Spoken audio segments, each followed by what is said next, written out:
Hello viewers, welcome to BRK health. నేను మీ Fatima. So ఈ రోజు అయితే నేను doctor Dheeraj health pain relief and wellness centre management స్పెషలిస్ట్కి వచ్చేసాను. సో డాక్టర్ గారిని అడిగి మరిన్ని వివరాలు తెలుసుకుందాం. Hi sir. నమస్తే అండి. నమస్తే అండి. యాహ్! ఎలా ఉన్నారు? Good. How are you? I'm good అండి. ఓకే, ఈరోజు మీ దగ్గరికి అయితే ఒక కొత్త టాపిక్తో వచ్చేసాను. సో చాలామంది ఆడవాళ్ళు సార్ డెలివరీ అయిన తర్వాత బ్యాక్ పెయిన్ వస్తుంది అని చెప్పి అంటుంటారు. సో ఎందుకు జరిగింది, ఎందుకు వస్తుంది బ్యాక్ పెయిన్ అని అడిగితే వాళ్ళు సి సెక్షన్ చేయించుకున్నాము, సో ఇంజెక్షన్స్ ఇస్తారు కదా, సో దానివల్ల అని అంటున్నారు. ఇది ఎంతవరకు కరెక్ట్ అంటారు? నిజంగా ఇలాంటి పెయిన్స్ వస్తాయా? సో బ్యాక్ పెయిన్‌కి ఎస్పెషల్లీ ప్రెగ్నెన్సీలో చాలా కోరిలేషన్ ఉంటుంది. ఎందుకంటే బాడీ కంట ఎక్కువ బరువు మనం బాడీకి మోస్తూనే ఉంటుంది. హ్మ్. సో దీనివల్ల మజిల్ వీక్‌నెస్ ఉండొచ్చు. ఆర్ ప్రెగ్నెన్సీ అయ్యాక హై డిమాండ్ ఉంటుందన్నమాట. మనకి బాడీలో ఎనర్జీకి కానీ, న్యూట్రిషన్‌కి. హుహు. ఆ న్యూట్రిషన్ మనము ఇంటేక్ సరిగ్గా తీసుకోకపోయినా గానీ బాడీ పెయిన్స్ వచ్చే ఛాన్స్ ఉంటుంది. ఎందుకంటే కాల్షియం గానీ, విటమిన్ డి, మెగ్నీషియం ఇవి లోపించడం వల్ల జాయింట్స్ మీద ఒత్తిడి పడడం. సో ఇలాగే రకరకాల కారణాలుంటాయి. హుహు. సో ఒకటేంటంటే ఈ సిజేరియన్ సెక్షన్ అయినా గానీ, నార్మల్ డెలివరీ అయినప్పుడు అయితే వెన్నుపూసలో injection either spinal anaesthesia or epidural anaesthesia ఇచ్చినప్పుడు ఎటువంటి బ్యాక్ పెయిన్ కలగదు దాంతోటి. హుహు. ఎందుకంటే చాలా కేర్‌ఫుల్‌గా చిన్న సూదితోటి చేసే ట్రీట్మెంట్ అది. ఓకే. చేసే ప్రాసెస్ అది. సో దీనితోటి ఏముండదు. హ్మ్. బట్ మనం కేర్‌ఫుల్‌గా అబ్జర్వ్ చేసిందేంటంటే ఇంజెక్షన్ అనేది చాలా సన్న ఇంజెక్షన్ తోటే చేసేది. చాలా ఫైన్ నీడిల్ తోటి చేసేది. దానివల్ల ఏముండదు. ఆపరేషన్ చేసిన నొప్పితో పోలిస్తే వెనకాల ఇంజెక్షన్ చేసిన దానితోటి అసలు సంబంధం ఉండదు. ఓకే. సో, మనకి కాల్షియం గానీ, విటమిన్ డి సప్లిమెంటేషన్ సరిగ్గా తీసుకోకపోయినా గానీ, ఫీడింగ్ పోర్షన్ సరిగ్గా లేకపోవడము, అండ్ బాగా ముందుకు వంగాల్సొచ్చినప్పుడు ఆర్ ప్రెగ్నెన్సీ వెయిట్ ఎక్కువ ఇంక్రీజ్ అవ్వడం. అంటే at least 10-15 kgs weight put on అవుతారనమాట. సో, వీటన్నిటి వల్ల యాడ్ ఆన్ డీజనరేషన్ బాడీలో అవుతుంది. హుహు. అండ్ ప్రెగ్నెన్సీ టైంలో ఇంకొక ప్రత్యేకంగా చెప్పుకోవాల్సిందేంటంటే రిలాక్సిన్ అనే ఒక హార్మోన్ ఉంటుంది. ఈ ఓకే. హార్మోన్ పని ఏంటంటే డెలివరీకి అనుగుణంగా బాడీలో లిగమెంట్స్‌ని ఎక్స్‌పాండ్ చేస్తుంది. సో, హుహు. పెల్విస్ బ్రాడ్ అవ్వడం గానీ, డెలివరీ టైంలో బేబీ రావడానికి తీసుకోవాల్సిన షేప్ తీసుకోవడం బాడీ. సో, ఇవన్నీ అవ్వాలంటే బోన్స్ గానీ, లిగమెంట్స్ ఎక్స్‌పాండ్ అవ్వాలి. హుహు. ఎక్స్‌పాండ్ అవ్వాలంటే నార్మల్‌గా అవ్వదు. రిలాక్సిన్ అనే ఒక హార్మోన్ ప్రెగ్నెన్సీ టైంలో రిలీజ్ అవుతుంది. సో, హుహు. ఈ హార్మోన్ రిలీజ్ అయినప్పుడు బేబీ డెలివరీకి యూజ్ అవుతుంది. సో, డెలివరీ అయిపోయాక ఈ హార్మోన్ అనేది కొంచెం అబ్నార్మల్‌గా ఉన్నా గానీ, ఆర్ ఈ పెల్విక్ మజిల్స్ కాంట్రాక్ట్ అవ్వడంలో సరిగా మెకానిజం లోపించినా గానీ, ఆర్ స్ట్రెంగ్త్ లేకపోయినా బాడీలో, again vitamin D, calcium, magnesium ఇవి సరైన మోతాదులో మనం తీసుకోకపోయినా గానీ, ఈ ఏదైతే ఎక్స్‌పాండ్ అయిన మజిల్స్ అండ్ లిగమెంట్స్ ఉన్నాయో అది మళ్ళీ కాంట్రాక్ట్ అవి సరిగా ఉండవు. సో, హ్మ్. దీనివల్ల బ్యాక్ పెయిన్ ఎక్కువగా వస్తుంది. హ్మ్. బ్యాక్ పెయిన్‌లో గూడా తుంటి జాయింట్‌లో పెయిన్ ఎక్కువగా వస్తుంటుంది.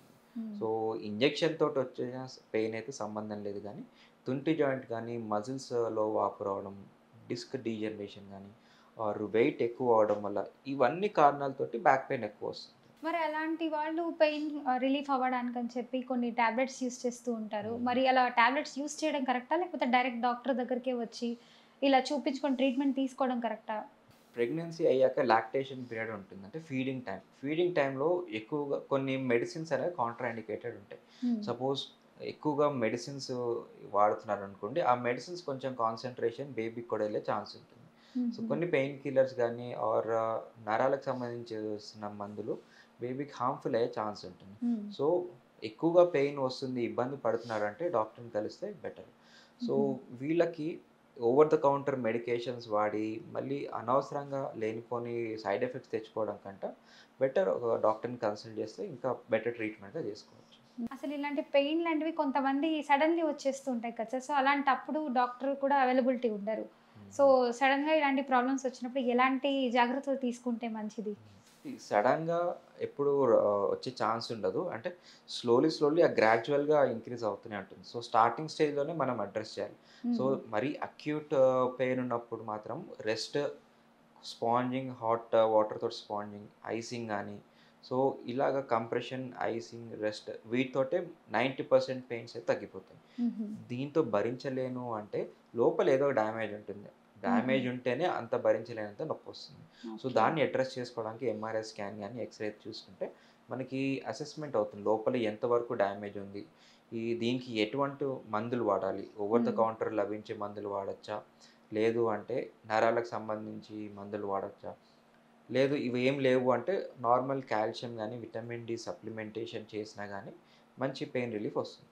సార్ ఇప్పుడు డెలివరీ అయిన తర్వాత చెప్పారు కదా! పెయిన్ వస్తుంది ఇలాంటి వాళ్ళకని చెప్పి. హ్మ్. సో, అలాంటి టైంలో మీరు ఎలాంటి ట్రీట్మెంట్స్ ఇస్తారు సార్ వాళ్ళకి డెలివరీ వాళ్ళకి? 80% వాళ్ళకి మా పోస్చర్ కరెక్షన్, ఫీడింగ్ పొజిషన్ హ్మ్. అంటే బ్యాక్ సపోర్ట్ తీసుకొని ఫీడింగ్ ఇవ్వడం. బేబీకి ఎక్కువగా ముందుకు వంగి ల్యాప్‌లో పెట్టుకొని ఫీడింగ్ వల్ల ఎముక మీద స్ట్రెయిన్ పడుతుంది. సో, అవి హుహు. కరెక్షన్ చేయడం. అండ్ ప్రీ నేటల్‌లోనే వాళ్ళకి కెగెల్ ఎక్సర్సైజెస్ ఇంపార్టెంట్. అంటే డెలివరీ ముందు గాని, ఆ టైంలో మనకి పెల్విక్ మజిల్ స్ట్రెంథెనింగ్ చేసే ఎక్సర్సైజ్ ఉంటాయి. Kegel exercises. హుహు. అవి ప్రీ అండ్ పోస్ట్ నేటల్ పీరియడ్‌లో మనం ఎక్సర్సైజ్ చేసుకుంటే మనకి వెయిట్ రిడక్షన్ అవుతుంది, మజిల్ స్ట్రెంత్ అవుతుంది, బ్యాక్ పెయిన్ వచ్చే అవకాశం కూడా తగ్గుతుంది. హుహు. అండ్ వీటితో పాటు న్యూట్రిషన్ ఎక్కువగా ఉంటుందన్నమాట రిక్వైర్మెంట్. సో, వాటికి తగినట్టుగా మనకి మిల్క్ గానీ, వైటమిన్ డి సప్లిమెంటేషన్, కాల్షియం గానీ, ఇవన్నీ తీసుకుంటే మజిల్స్ స్ట్రాంగ్‌గా ఉంటుంది, జాయింట్ స్ట్రాంగ్‌గా ఉంటుంది. పెయిన్ వచ్చే అవకాశం ఆల్మోస్ట్ 5-10% ఉంటుంది. సార్ ఇలాంటి డెలివరీ కేసెస్ ఏమైనా మీకు దగ్గరకొచ్చాయా? రెగ్యులర్‌గా వస్తూనే ఉంటాయి. అంటే హుహు. 1 ఇయర్ అయింది ఇంకా పెయిన్ తగ్గట్లేదు, 6 మంత్స్ అయింది ఇంకా పెయిన్ తగ్గట్లేదు అని చూస్తే హ్మ్. యూజువల్లీ వాళ్ళకి ఎంఆర్ఐ స్కాన్ చేస్తే తుంటి జాయింట్‌లో వాపు ఉంటాం. ఎస్ఐ జాయింట్, సేక్రోయిలియర్ జాయింట్‌లో వాపు రావడం గానీ, హ్మ్. మజిల్ పెయిన్, మయోఫేషియల్ పెయిన్ అంటాం. మజిల్ రిలేటెడ్ టైట్‌నెస్ గానీ, హ్మ్. ఆర్ టెండర్‌నెస్ గానీ ఇట్లాంటివి ఉంటే వాళ్ళకి చిన్న ఇంజెక్షన్ మెథడ్ ద్వారానే వాళ్ళకి ఈజీగా నొప్పి రిలీఫ్ చేస్తాం. సార్ ఇలా పెయిన్స్ కొంతమంది ఫేస్ చేస్తున్నారు కదా! వాళ్ళు కొన్ని ఆహార పదార్థాలు తీసుకోకూడదు అంటుంటారు. అంటే హ్మ్. చామగడ్డ ఇలాంటివి తినకూడదు, వాపు ఇలాంటి పెయిన్స్ వచ్చేస్తాయి ఎక్కువ అని హ్మ్. అంటుంటారు. హ్మ్. సో, నిజమేనా? ఎలాంటి ఫుడ్ తీసుకుంటే మంచిది? ఏవి తీసుకోకూడదు ఫుడ్‌లో? ఏవి తీసుకోవద్దు అంటే ఎనీ ఔట్‌సైడ్ ప్రాసెస్డ్ ఫుడ్. హ్మ్. ప్రాసెస్డ్ ఫుడ్ వల్ల బాడీలో ఇన్‌ఫ్లమేషన్, వాతం గానీ, వాపు ఎక్కువవుతుంటుంది. హ్మ్. సో, బయట ఫ్యాక్టరీలో చేసుకునే ఫుడ్ అవాయిడ్ చేయాలి. హ్మ్. అండ్ కొంతమందికి ఆహ్, ఈ ప్రాసెస్డ్ మిల్క్ అనేది దొరుకుతుంది. ప్యాకెట్ పాలు గానీ, ఇట్లాంటి ఓకే. వాటితో గూడా దాంట్లో ఉన్న ఆర్టిఫిషియల్ థింగ్స్ గానీ, పౌడర్‌తో చేసే పాలు గాబట్టి, వాటి వల్ల గూడా పెయిన్స్ వచ్చే అవకాశం ఉంటుంది. హ్మ్. సో, ఇట్లాగే ఇన్‌ఫ్లమేషన్స్ ఎక్కువయ్యే థింగ్స్ అవాయిడ్ చేయాలి. హ్మ్. ముఖ్యంగా ఎక్కువగా తీసుకునేది వైటమిన్ సి బాగా ఇంపార్టెంట్. సో, బెర్రీస్ గానీ, క్రాన్‌బెర్రీ, స్ట్రాబెర్రీ ఈ బెర్రీ ఫ్రూట్స్‌లో వైటమిన్ సి చాలా అధికంగా ఉంటుంది. హుహు. సో, వాపు గానీ, వాతం ఉంటే వాటన్నిటిని హీల్ చేస్తుంది. అండ్ టెండాన్ లిగమెంట్స్‌ని కూడా హీల్ చేస్తుంది. ఎందుకంటే వైటమిన్ సిలో కొల్లాజెన్ ఫార్మేషన్ ఉంటుంది. సో, కొల్లాజెన్ అంటే అదొక ఒక బ్రిక్ అనమాట. సో, మన బాడీ ఫర్మ్‌గా ఉండాలన్నా, జాయింట్స్ ఫర్మ్‌గా ఉండాలన్నా ఈ కొల్లాజెన్ చాలా ఇంపార్టెంట్. ఈ హ్మ్. కొల్లాజెన్ సింథసైజ్ చేసేదే మనకి vitamin C. So, C vitamin and again calcium, vitamin D కూడా చాలా ఇంపార్టెంట్. సో, హ్మ్. ఇవన్నీ మనం అండర్‌లయింగ్‌గా మనం కరెక్షన్ చేసుకుంటే పెయిన్స్ రాకుండా ఉంటుంది. Okay. Thank you so much sir. చాలా చక్కగా చెప్పారు. థాంక్ యూ అండి. థాంక్ యూ అండి.